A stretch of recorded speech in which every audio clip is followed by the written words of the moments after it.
energy to the Brahma Kumaris, and I will be tonight's moderator. Last week has arrived of this climate conference, and negotiators are working overnight. Tasneem Essop, the executive director of Climate Action Network, which is made up of more than 1,600 civil society organizations in over 130 countries, he said, "We have very clear demands towards this COP. First, just and equitable phase out of fossil fuel. This is the big elephant in the room. Second, rapid phase in and scaling up of renewable energies. And third, finance must be provided for the developing countries to carry out this transition. And all three parts are interconnected and essential." However, the climate talks have reached an impasse over whether to phase out fossil fuels or not, with just a day and a half of negotiating time left. That's why Sultan Al Jaber, the president of this year's conference, urges all nations to be flexible and to come up with solutions to reach a compromise. So we have to see. Tonight, I heard the latest news is that they just published a new text. And tonight will be a crucial meeting at 8 o'clock, and probably they will work through the night. We will keep you posted on the latest updates. I'm very glad to have tonight three distinguished speakers with me. Next to me sitting Dr. Flavia Bustreo. You are an eminent physician, public health professional, and advocate for the health and human rights of women, children, and the elderly. And you are currently the vice chair of Foundation Botna, co-chair of the Lancet Commission, and you are also on the ethics committee at the Partnership for Maternal, Newborn and Child Health. Welcome very much to our program tonight. Thank you. Very honored. I'm also very glad to have Professor Dr. Mark Lawrence with us. You are the scientific director of the Research Institute for Sustainability in Potsdam, which is near to Berlin. And the institute develops problem understanding and solution options in cooperation between science and politics, administration, economy, and civil society. The research approach is transformative, transdisciplinary, and co-creative. Well, thank you for the invitation. I'm not yet finished. Oh, no. Your main research areas include air pollution, climate change, climate geoengineering, and the interface between sustainability and spirituality. In addition, you are the co-author of 180 peer-reviewed publications. Welcome to our panel discussion. Now, thank you for the invitation. And I'm very glad to have with us tonight Maureen Goodman. You're the program director of the Brahma Kumaris in the United Kingdom and also the representative to the UN in Vienna. You have been already to several climate conferences and have a deep interest in the spiritual and ethical dimensions of climate change. Since long, you have been involved in the interreligious dialogue, and you represent the Brahma Kumaris on the board of religious leaders of the Elia Interfaith Institute, and you are a spiritual ambassador to the Living Peace Project. Welcome very much to our tonight panel discussion. Thank you. Thank you very much. So let us straight away start with our questions. Flavia, in many regions of the world, climate change is already undermining public health. I know this is very close to your heart, and you are since many, many years involved in public health. And usually women and children, they do suffer most. What brings you to this climate conference, and what are the key actions this COP has to agree upon to reverse the trend and restore public health? Thank you very much for that question. And indeed, it is close to my heart. This is an engagement that I've had since the time I was at the World Health Organization, leading all the group that is working on family, women and children health.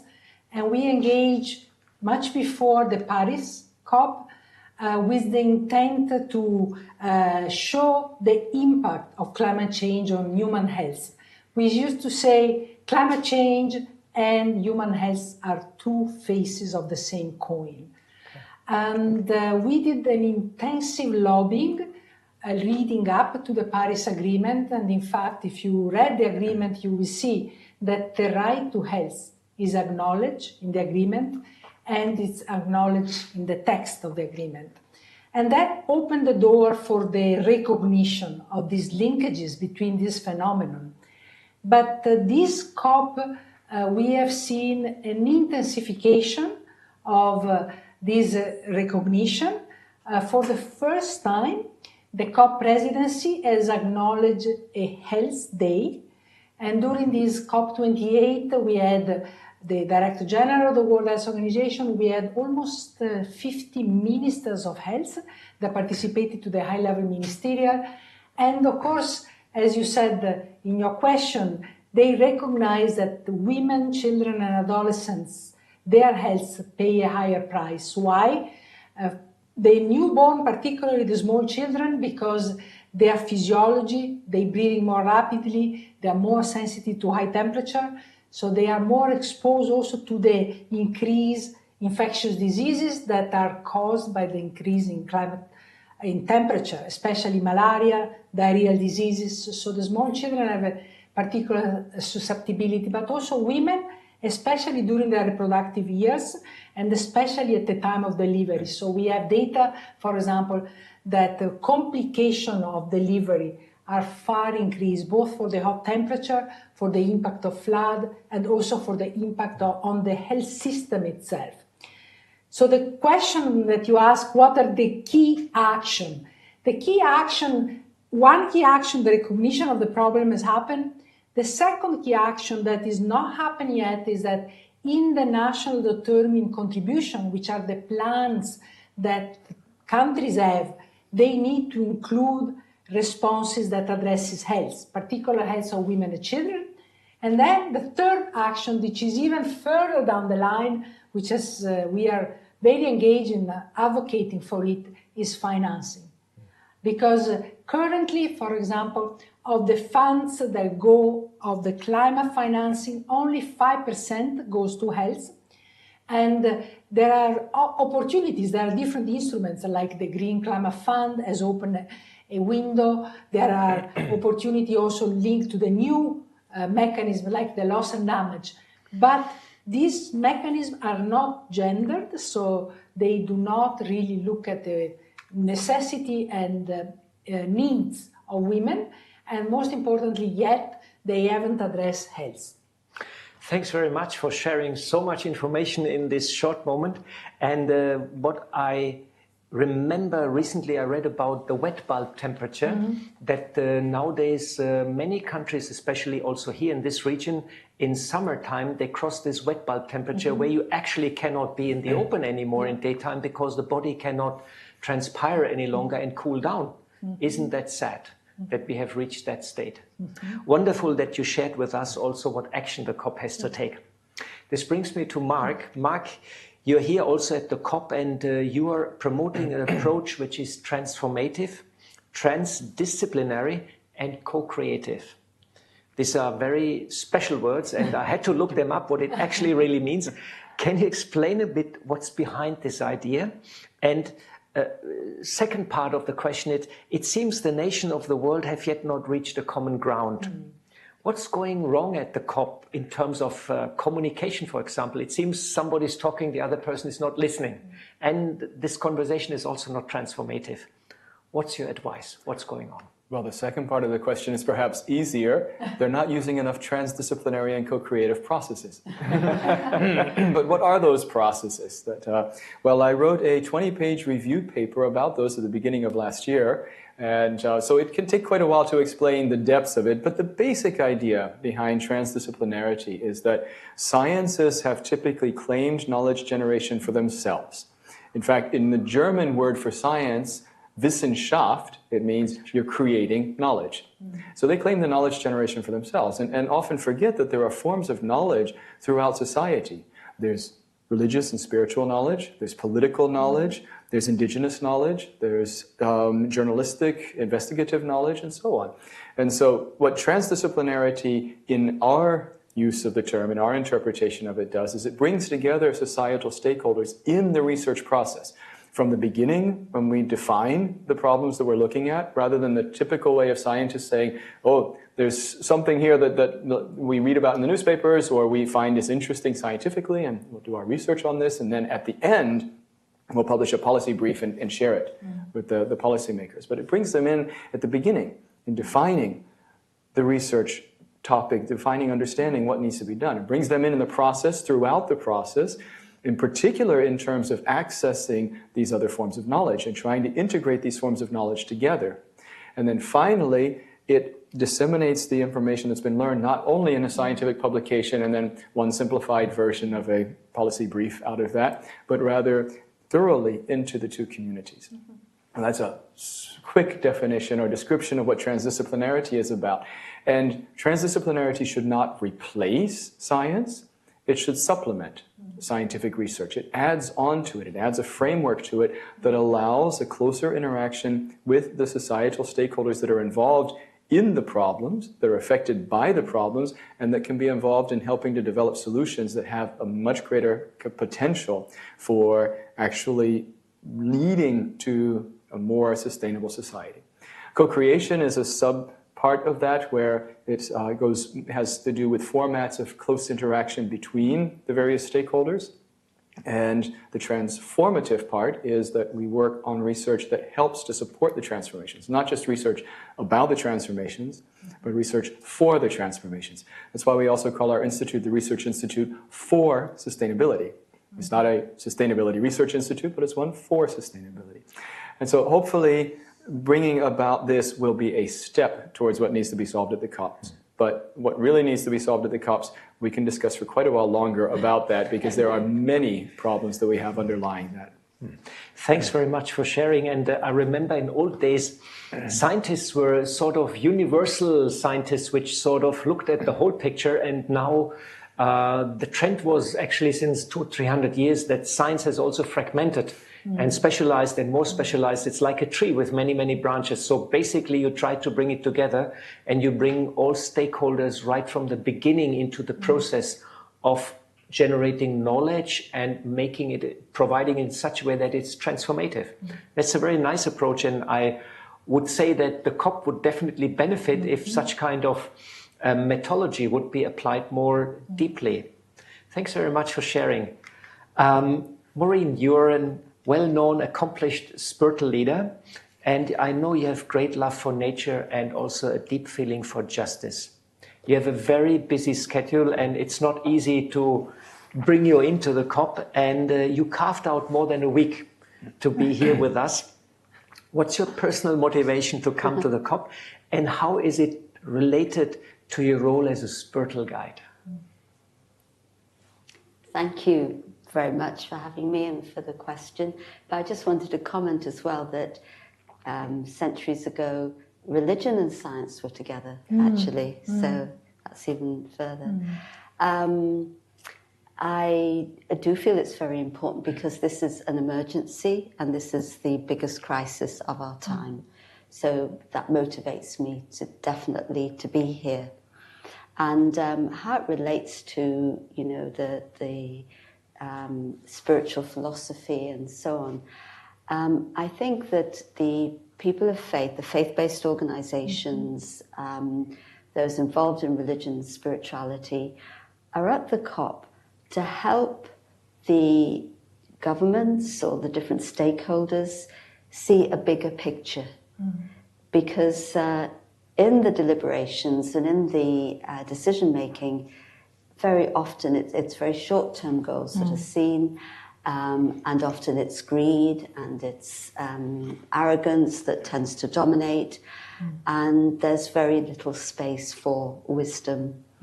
And really, if we want to have the future flourishing of humanity, and not just sustainability, but flourishing, you know, I remember someone once in a panel saying, if I said to you that your marriage is sustainable,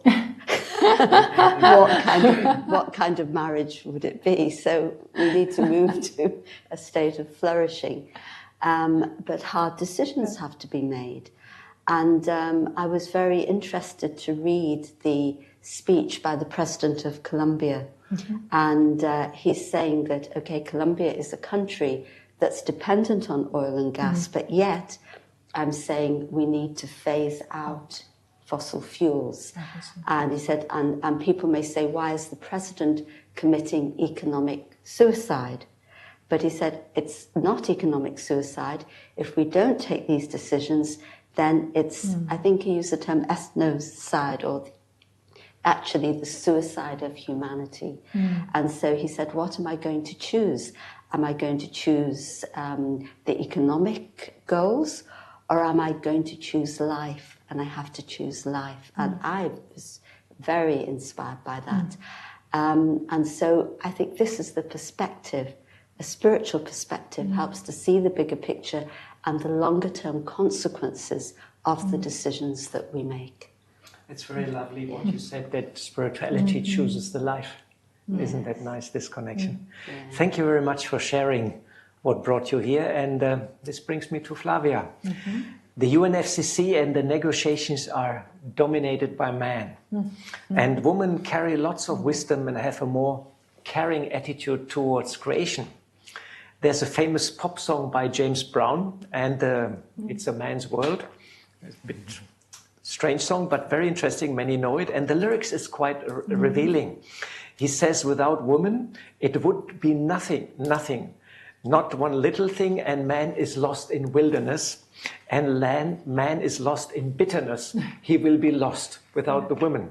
It's quite interesting, this song. By the way, this song was written by a woman, but James Brown took the credit. So very, very typical what happened. So my question is humanity lost if we not bring women finally forward?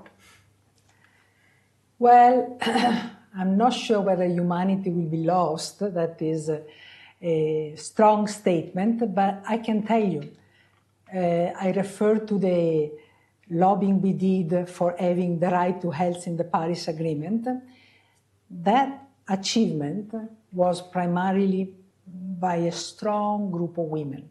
That included Dr. Chan, at the time she was the Director General of the World Health Organization, Mary Robinson, the former President of Ireland. She's a strong advocate for the elders, and she's still here with us advocating. Amina Mohammed, she was at the time the Minister for Environment of Nigeria. She's currently Deputy Secretary General. So, and there were some women negotiators, and we purposely approached them. Venezuela was one, several ones. So I think the fact that women are not, they are certainly the minority among the negotiators, and the fact that the negotiations have been driven by men, I think has been a drawback for sure.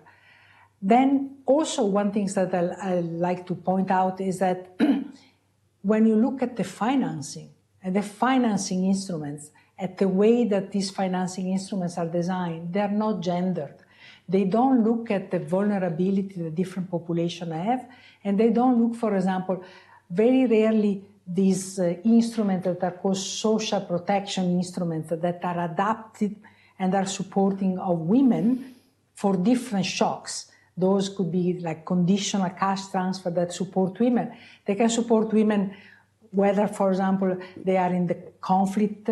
They can support women whether they are in a domestic violence situation. They can support women in the aftermath of flood. Or so the fact that there are no women involved in this negotiation, it also means that certain instruments are not chosen because there is no insight. And so that brings us to the theme, bring wisdom to that table, to that negotiation. And I think the other aspects that also the wisdom that you bring, I also wanted to say at the Partnership for Maternal, Newborn and Child Health that I am associated with, we actually really use the interdisciplinarity that you spoke of.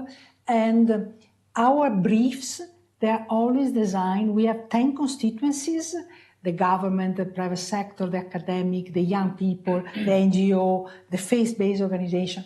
And they are always designed with those people input. They start with the questions that these people would want. In fact, the young people, they are always very, very clear. They tell us nothing about us without us. So we cannot design anything about young people and the impact of climate change without them. wonderful sharing and bringing a bit light how important is the role of women in the negotiation process and their wisdom, you know, their attitude of caring also for creation, you know.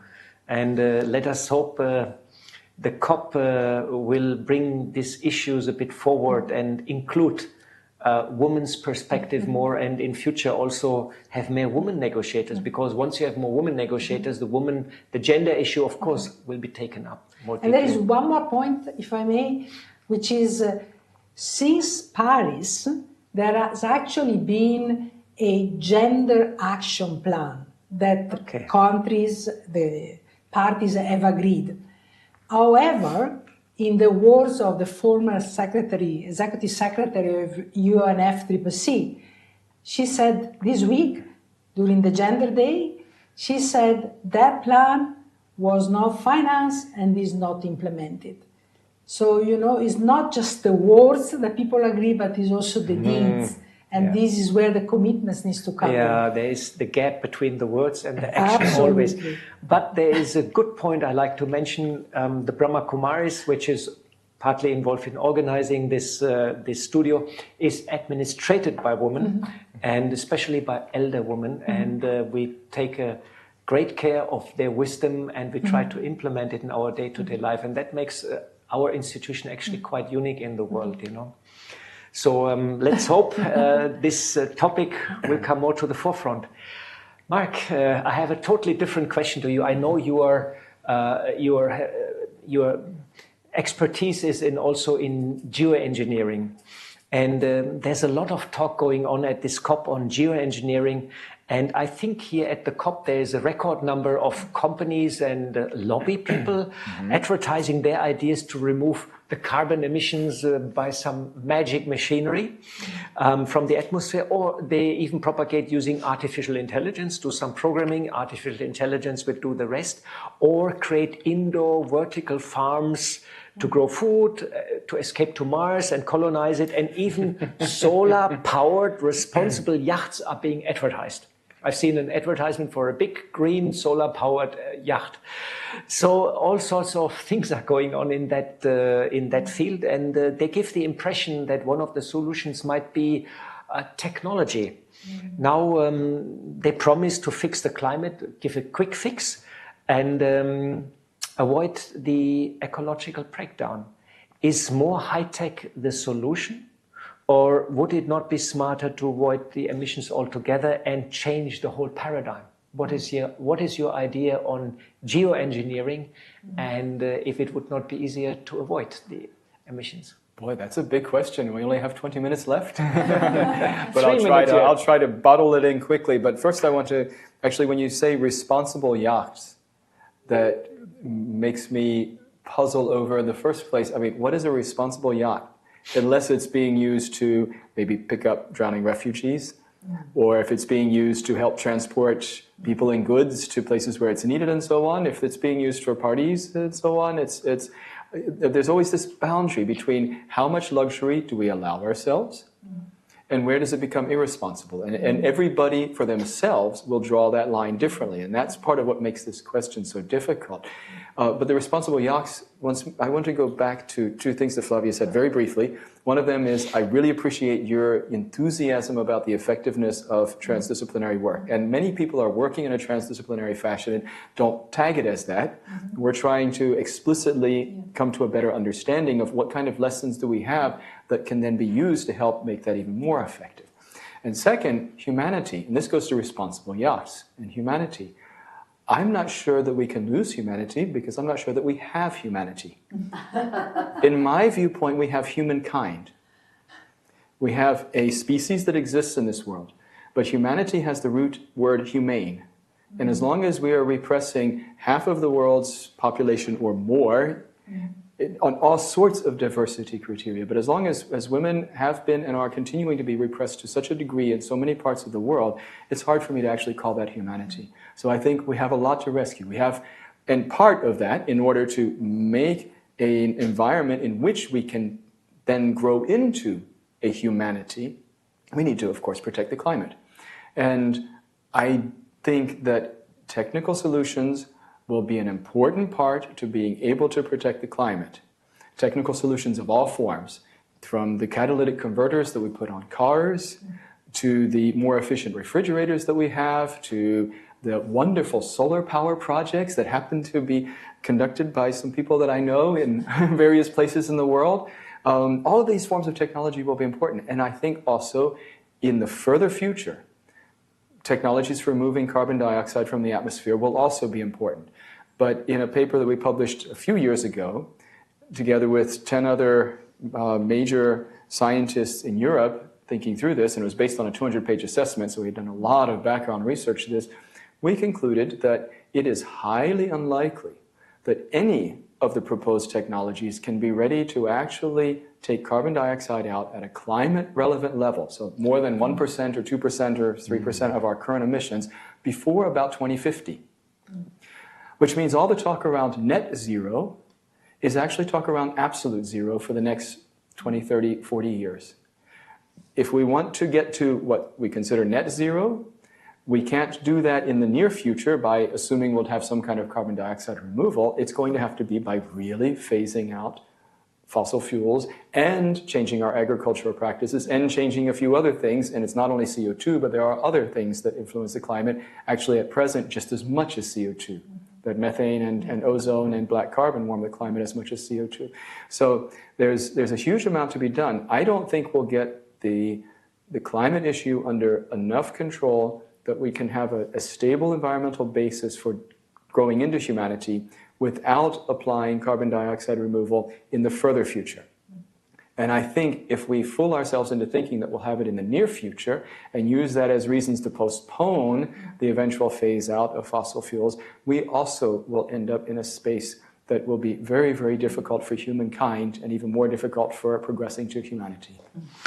That was very informative, and thanks very much for clarifying that point. I didn't know that we only can achieve 1%. I thought it might be 5% with geoengineering, but 1%, it's quite... Oh, we will eventually get to more. It's just to get up to even 1% of our current emissions will take us 20 or so years because of all the infrastructure and all the science that's needed behind that and the resources and the energy and the costs that are involved in that. So that will take us up just to get up to that point. We might eventually take out as much as our residual emissions are in the future. So there's some things that will continue to emit carbon dioxide that we will probably hardly get out of as humanity, or hopefully as humanity then. And then we will be able to compensate that in the future. But that's after 2050 or so. Okay, so better... There is one point that he raised that is very important to note for the new technology. Who will pay for them? Because at the stage where the negotiations are currently, the low-income countries, the developing countries, they do not have the financing required. So if we introduce new technology, who will pay for it? Yeah. All these billions that were promised for the financing of combating climate change, they were not materialized, So they did not come. I conclude it's easier to avoid the emissions. It's absolutely. Yes. Well, it's not getting to the root of the problem, Exactly. which is the change of our lifestyle. All right. So the paradigm has to change. Yeah. We have to change our lifestyle, our mindset, and then things will be possible. Technology will follow. Thanks very much for clarification of that. Maureen, right now we have the highest number of violent conflicts since the Second World War. And as a consequence, in this world, there is also a feeling, a sense of insecurity around many, many people. Almost 1 billion people, this is a quarter of humanity, lives in places which are right now affected by such conflicts. And right now, so many more conflicts are erupting. And the United Nations raison d'être, the French word, it means the reason for its existence was to stop any war and avoid any war after the Second World War. This was actually the main idea about that. So peace is a paramount, let's say, quality for nations to trust each other and work together. And in climate change, we need trust among the nations so they can find a common solution. So what's the connection between peace and climate change? And why is it so important to address this matter? All these big questions. Actually, interestingly enough, I was in the Ukraine Pavilion today. And there they had a whole display of pieces of trees, samples of soil that have been burned through the war. And they're saying that, I can't remember the figures, but a percentage of the land is now not available for agriculture any longer. And Ukraine has been one of the countries that's been like a breadbasket of a large part of the world. And so the direct consequence of war has had an impact on agriculture, on food, and of course their inability to export, and we all know the politics around that. And it's happening everywhere where there's war. The land directly is being very badly affected. And so it's a crucial connection between peace and climate change. And you know, we need, again, always from a spiritual perspective, to go back to the roots of things. And where do the roots of violence lie? And actually, our original state is peace, is humanity. We seem to have come a very long way from that. It's as if that original inner peace or inner goodness has really become very buried inside the human heart or inside the human soul. So the conscience is not accessible either. And actually, that's the root of violence, because the first violence we do is the violence to ourselves to suppress that inner goodness. And when you do that, there's a vacuum. You look for external identities. And then, of course, you get into mine and yours and division, and then you can extrapolate it to war. And so we have to come back to our original, natural, spiritual state of being. And so I know that I'm not naive enough to say that, oh, it's going to happen in 5 minutes, but we have to think of the deeper long-term solution, if you like, that will really produce the change that will bring us into that new paradigm, that will really bring us back to a state of real non-violence and peace. Thanks very much for sharing, and I'm quite happy that at this COP we have a faith pavilion, and there's a lot of effort behind the scenes also going on to unite the religions and build a common ground and have a common voice, because 80% plus of the people are connected to a religion, and that's a very powerful group, I would say. And peace is at the heart of all the religions, inner peace and outer peace, and there's this fundamental connection. Just to say that, you know, I think since Bonn in 2017 it was, the Talanoia dialogue has taken place, which I'm sure many of you are aware of, and many faiths come together for that, and they produce a call that is then presented to the Secretariat, and that's being given a lot lot of respect too. So the voice of faith is absolutely crucial. Good story of hope. That the Talanoa dialogue and the faith pavilion are there, and let's. I remember also the Pope was supposed to come, but then he cancelled because of ill health. But it's picking up, and the religions are sort of making their voice heard. Let's hope the decision makers are listening. Flavia, humanity is divided. Climate change is accelerating. The trends are quite clear, unfortunately, you know. And what gives you hope on a personal level? And please share an inspiring moment from the COP with our audience. Well, it will never cease to inspire me, the energy and the enthusiasm of young people. They have been increasingly participating to the COP.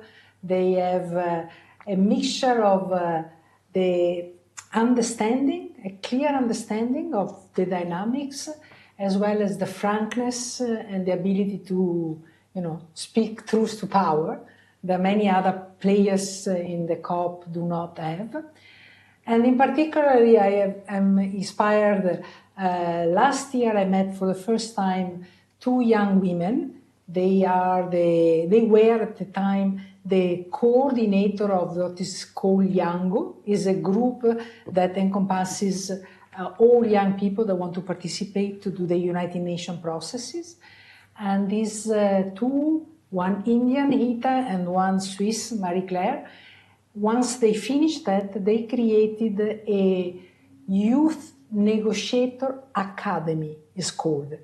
So last year, for the first time, they trained 50 young negotiators, and this year again, they had 75. Okay. So that's exciting, and really you can see the eagerness they have to participate. And then at the same time, they are conscious that the situation is difficult, but they are so smart. Like one thing, for example, you can train negotiators, but then will country take them as part of their negotiation team? So what they do is they negotiate before they take the young negotiator to be trained. They negotiate with the country that person will have to be part of the team.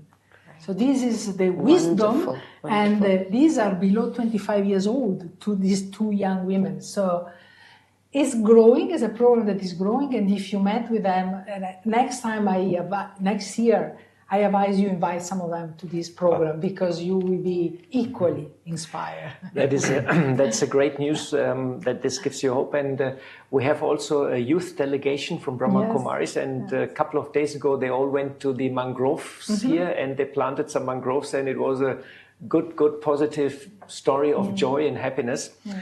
And I hope when the youngsters connect to the elderly ones like us, something good will come out. Absolutely. Thanks very much for sharing. Mark, there is, I read in your CV that you also deal with the impact of spirituality. Mm-hmm. And there is a connection between sustainability and spirituality, or maybe we say ancient wisdom or ancient tradition. But somehow it seems the fragmentation amongst us and even within ourselves is increasing. Nowadays, people are all the time on the internet, and I think the attention span has come down to 7 seconds or so. We wanted to do some posting on Twitter, and I have no Twitter, no Facebook. I just have email account. I'm a bit old-fashioned. And I said, okay, let's do something. They said, no, it cannot be longer than 7 seconds. And I said, what? And they explained me, yes, 7 seconds, that's it. So this is increasing, this fragmentation and this disorientation also partly. Is there an approach to reverse the trend, to heal ourselves and bring together all the stakeholders? I know this is a very deep, general question, but hopefully you can share your insights. Well, the question can be answered in two ways. The question can be answered as a scientist, then you would really, for that, need to be talking more with psychologists and sociologists that can really talk about the approach to repairing the psyche and what would be needed for that. And I work together with them, but I'm not going to claim an expertise in that. It's part of what's important to me is that we as scientists are often asked to comment on all sorts of things. So I can tell you some about that, but I won't claim an expertise on it. The other side of that is from the religious perspective, and especially meditation. And meditation is well known as a way to bring together more coherence. And in fact, that's been scientifically studied. And I'm familiar with some of the people personally who have done some of those studies of putting meditators in CAT scans, brain scans, and seeing what changes in the brain. And they can show that there's an incredible degree of coherence. I mean, in scientific terms or mathematical terms, 6 or 7 standard deviations outside of the mean of the population for meditators in terms of the coherence when they're in a meditative state versus others when they're in their most calm state. So there's incredible difference. Again, I can't speak authoritatively on that one either. But what I can tell you is that I have, I guess, a decent nose for what is going to be interesting and relevant scientifically and societally. And this is an interface that has interested me, but also drawn me over the last years. We hosted in 2013, already 10 years ago, the first ever workshop on understanding religious and spiritual perspectives about climate geoengineering. Mm-hmm. Since a lot of people were calling geoengineering playing God, and I wanted to understand what that's about. So I invited a number of people, both theologians as well as religious leaders, to come together in a workshop and start discussing this. And that's led to all sorts of work that has gone from then. And that also was part of what led to my close work together with the Interfaith Liaison Committee, first around that topic, now generally around climate change. And so that's one aspect that we've taken on. And the other aspect that we've taken on is trying to understand where the connection is between inner transformation, which has been worked on for thousands of years, and societal transformation, which has perhaps been worked on for thousands of years, but is worked on in a scientific way for the last few dozen years in terms of the transformations towards sustainability as we define it, if we take the Brundtland definition of the Sustainable Development Goals or others. So, and what one of my colleagues at our institute started up a project with us together called A Mindset for the Anthropocene, where we looked at this and we found the two communities where you'd think that there would be a great potential for interaction, they hardly interfaced. And so in that project, we've set up a community website, a networking website, to try to help drive on more interfaces and more networking between these communities and see what we can learn out of it. And we see there's a great interest, there seems to be a great potential, but in terms of what it can actually do, all I can say is stay tuned. Wonderful. That's quite interesting to explain this connection between the science and the spirituality, and hopefully they find together, and we have more and more scientists which are meditating. I think that would do good. So, Maureen, this brings me to your last question to you.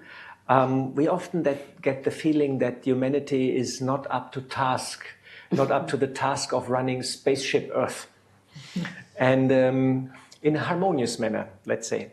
And it seems a bit we lost the path.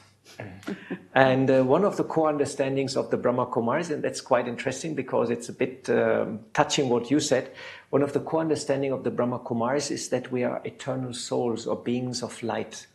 And the bodies are our instrument to experience and interact with the world.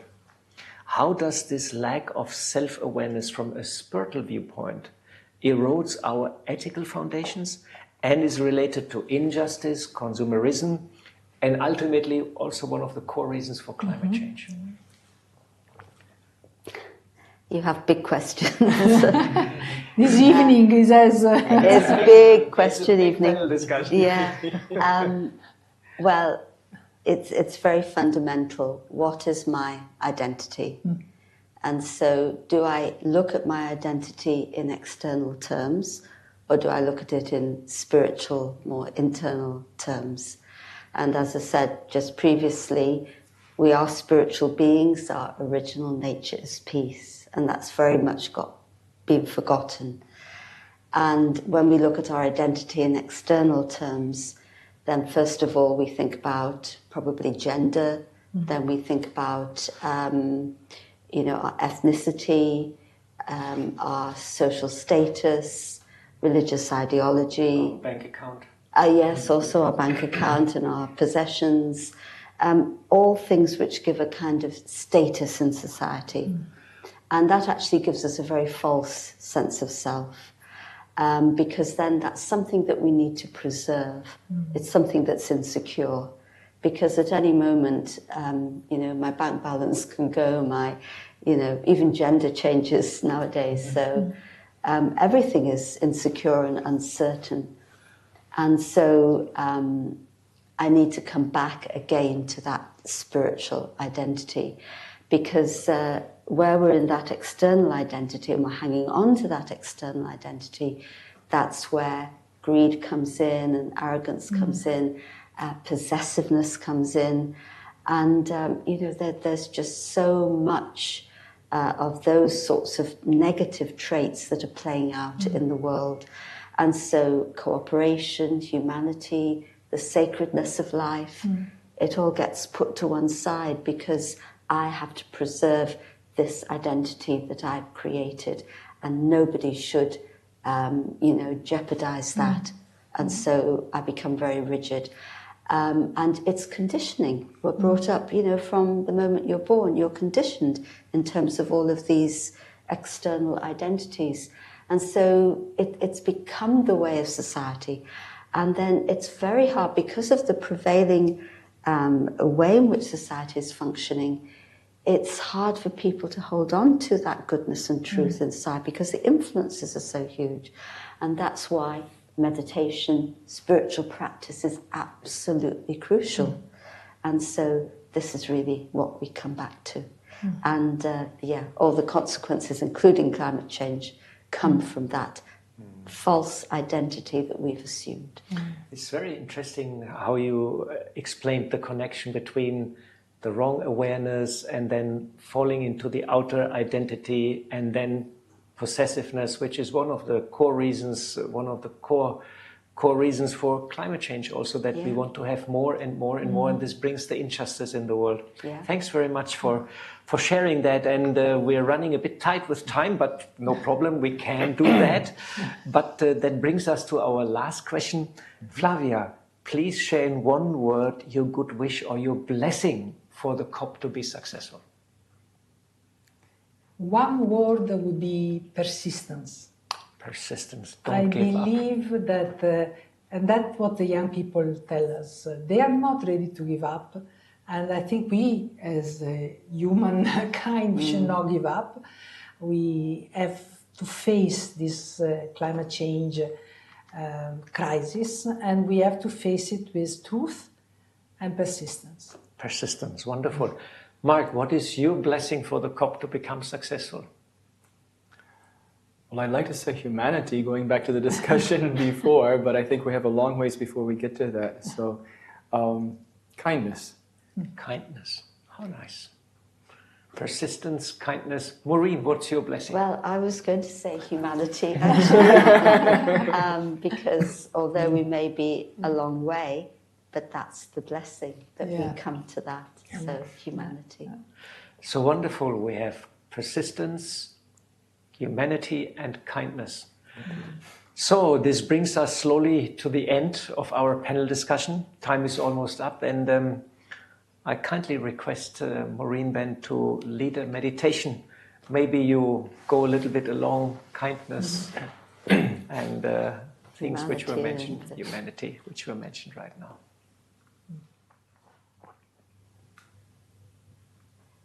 So let me take a few moments to reflect. First, reflect on my identity. Who am I? Am I all those external identities that can change at any moment? Or is there a greater identity of the being? And the being within is constant. The being within, I, the being within, carry many treasures of peace, of love, of wisdom, of truth. When I allow these treasures to surface in my consciousness, it awakens my conscience. And when my conscience is guiding me, every action will be filled with humanity.